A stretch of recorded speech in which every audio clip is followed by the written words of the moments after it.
Katara is often criticized for her excessive sentimentality. I think this is a rather shallow critique, but considering that it is lobbied not just by fans, but also by characters within the show itself, I think it is worth addressing directly.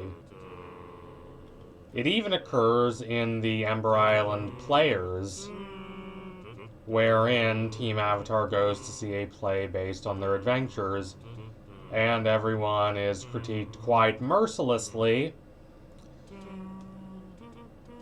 But one of the most stinging portrayals is of Katara, who is made into this weeping, trite sentimentalist who constantly offers platitudes about hope.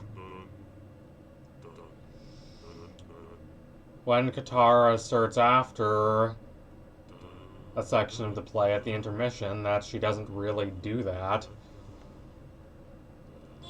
the other members of the team do not really support her, implicitly implying that she does. But honestly, Katara's willingness to keep hoping, even in spite of a barren and desolate world, is one of her best qualities. It is a quality that fundamentally keeps the tattered regions of her psyche together. She has suffered greatly. Now, one could say the same about pretty much every character in this world. The world is fundamentally degraded. The basic sense of connection and community that, in normal circumstances, ties people together has been deformed and denatured by the ravages of war and conflict. Yet Katara feels the ache of this deracinated world most acutely. She is the one who had to take care of her brother, Sokka, after their mother died and their father left for the war. She is the one who feels deeply guilty about the death of her mother. Sokka does not quite understand the intensity of her feeling, as much as he cares about her, and as much as he genuinely respects her, though he doesn't say that to her face. He does not quite understand that she was the last person to see her mother alive.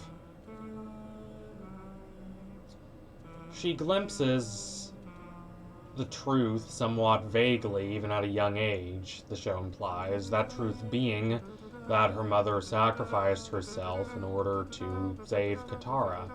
Katara, not her mother, was the last waterbender of her tribe. Her mother posed as that waterbender in order to protect her daughter, and so her mother is killed. Katara feels the great burden of this sacrifice. And though it is not the only reason why Katara is so emphatic on taking a motherly role within the group, necessity and practicality play as larger roles, it is nonetheless a major contributing factor. She survived while her mother did not. And though she would not necessarily say that she wants to become her mother, certainly not in a literal sense, in a psychological, unconscious sense, she kind of assumes that role. Not just for practical purposes, but as a kind of connection or inheritance between her and her mom. Her mother died, and so she has to assume the responsibilities that her mother would have fulfilled had she lived.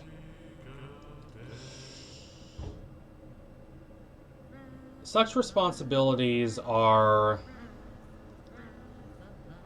difficult for Katara to bear, but they also have positive qualities to them. Katara has a lot of dark and wretched impulses. She has a much deeper and more violent inclination toward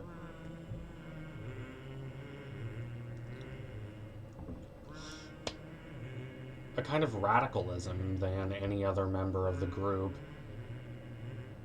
When others hurt her, she feels that hurt intensely, and she feels more than a flicker of revenge. Deep and oceanic in the core of her spirit.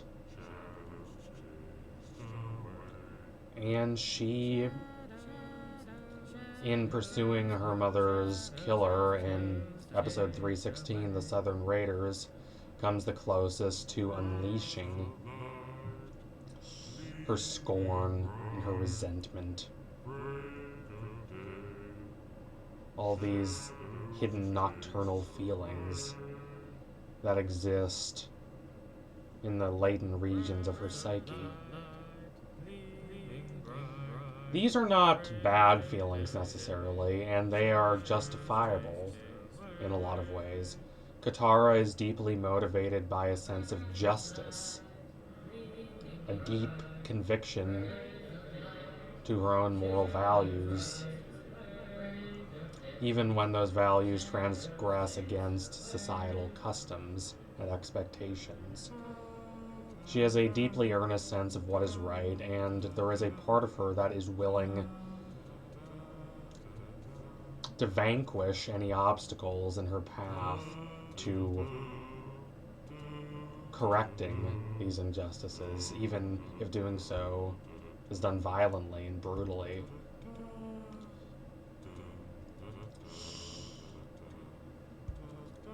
Toph is the opposite of Katara in a lot of ways, because Toph will constantly talk about how tough she is and how she doesn't take any insults from anyone, but in her heart, Toph is genuinely quite soft. She can be punctured emotionally quite easily. She is much more tender than she wants to express. Katara is in many ways the opposite, in that she behaves quite tenderly and quite motherly toward others, but she is concealing that latent, wild, chaotic darkness inside of her, that willingness to go to extreme lengths in order to fulfill her will. There's nothing wrong with these feelings necessarily, but both Avatar and Korra are very clear-minded about the chaos such feelings can wreak when they gain control of a person. Katara does not succumb to these feelings, because these are ultimately feelings of despair. They're ultimately feelings that overwhelm her in cases when she believes there is no other option. When the good fight has been lost, when any sense of morality has degraded. If she can still believe in working for the benefit of others, to make the world a little better, if she can still cling to that sweet and nurturing side of herself, then she is often alright. She is pulled back from the darkness. And she is able to maintain a lot of her best and most moral and most respected qualities, because she is able to hold on to that hope, because she never relinquishes it, even in dark and dire situations. Kierkegaard provides concepts that I think are quite useful to contemplating Katara's absolute willingness to hope. He talks about the discrepancy between the night of infinite resignation and the night of faith. Kierkegaard is looking at actions and morality through an explicitly Christian context. But what really matters in Kierkegaard's worldview, at least in regards to the example we're discussing, is the willingness to basically have hope against reason. The willingness to believe that one's own personal perspective is ultimately limited and incomplete. And even if the experiential observer looks around at the environment and believes it to be genuinely hopeless and blighted, there is still the absolute belief in a hope that goes beyond understanding, in a hope that the world, regardless of how desolate it might appear to the rational, analytical mind, is not barren, is not desolate, that there does remain some force and some power outside one's own individual self that provides reason for hoping, reason for believing, reason for faith. I believe this kind of framework fits Katara quite well. The show is not completely unwilling to adopt religious iconography of the quote-unquote Western sort, as demonstrated by episode 220, when Katara cradles Aang in a shot that fundamentally echoes the Pieta of Michelangelo of Mary, the mother of Jesus, holding her son, Jesus, after he's been crucified. Katara is the Knight of Faith. She has the awareness and the empirical understanding to grasp how desperate the world has become. How there is not a lot of reason for hope in a land that has been so lost and so ravaged, in a world so frayed and fragmented, lacking any sort of connection, lacking any sort of community. People have lost their links to themselves and to others. So many people don't even know who they are anymore. This is most obvious in the case of characters like Zuko, but it's even evident in Katara. Self-identity is fundamentally not entirely self-contained. It exists in the context of relationships with others. Katara has lost so many of those relationships. Her community grows smaller and weaker and frailer. Power of the Fire Nation continues to grow. Her only very close relationships are with her brother, and that's a rocky relationship, and with her grandmother, who is affectionate but ultimately does not encourage her creativity and her exploration of herself.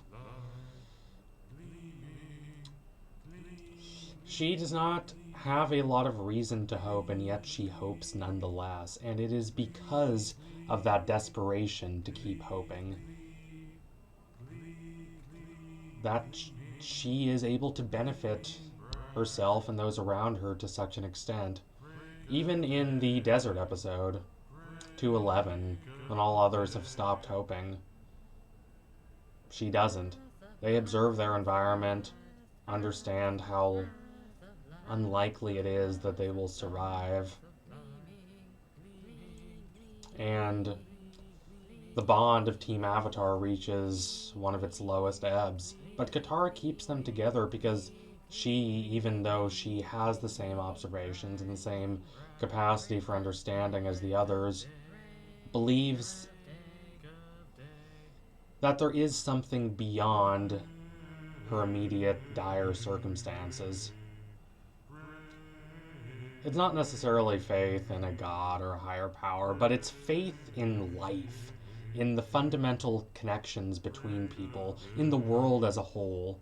It is not particularly reasonable, but it's strong, and it's enough to power her to keep continuing and to keep believing in the good of the world and the capacity for meliorism, the capacity for things to get better, even when there is no solid reason to believe that things will. That earns Katara a lot of scorn, but it's one of her most admirable qualities. So thank you all for watching. If you liked what you saw today, don't forget to like, comment, and subscribe. Donate to my Patreon if you can, and do you want to see more videos like this about Avatar or anything else before anyone else.